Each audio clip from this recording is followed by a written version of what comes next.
In January this year, the OMR sheet of a PSI exam candidate named Veeresh surfaced on social media. Veeresh was one of the 54,000 candidates who took the exam hoping to qualify as a police sub-inspector in the state.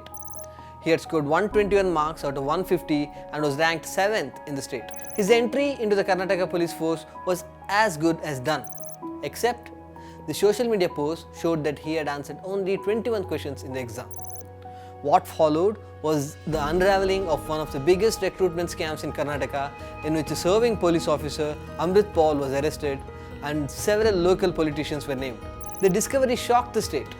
Obvious questions were asked. How did the malpractice take place? Who enabled it? How could such a scam take place in the police force? And just how deep does the rot run? I am Akram Mohammed and I am going to decode this for you.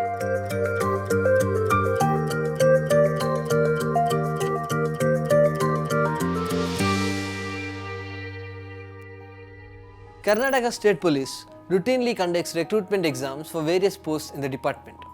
In this case, the department issued a notification in early 2021 to fill up 545 police sub-inspector posts. Following physical tests, over 54,000 candidates appeared for the written exam.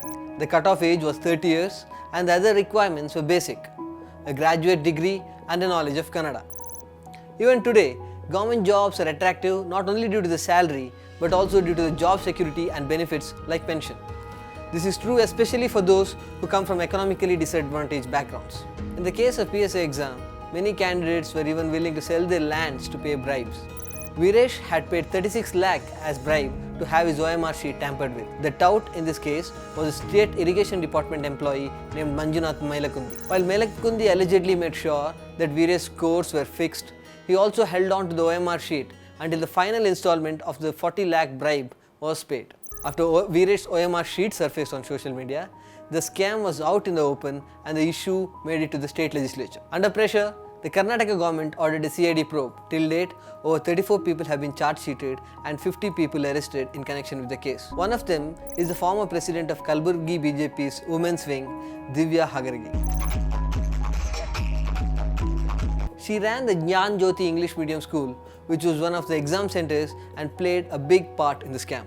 The malpractice occurred in various forms at the examination centers. In the case of some candidates, OMR sheets were filled by invigilators at the examination center after the sheets were returned. The candidates had to only mark the answers they knew. Rest of the answers were filled by invigilators at the center, and these invigilators are also now behind bars. In the case of few others, Bluetooth devices were supplied through which answers were dictated to them during the course of the exam. 60 Vijayanagara empires. Mailakundi, the irrigation official, is accused to have identified several PSI aspirants and assured them that they would be selected if they paid bribe. Each candidate is alleged to have paid anywhere between 30 lakh to 1.25 crore. Considering the mode of cheating and arrests made, it is obvious by now the scam of this scale could not have occurred without the help of powerful people in the police recruitment wing and state administration. This is where Amrit Paul comes in. Paul was head of police recruitment wing when the scam took place. His arrest has been one of the biggest so far, and he is the first ADGP ranking IPS officer to be arrested in the history of the state.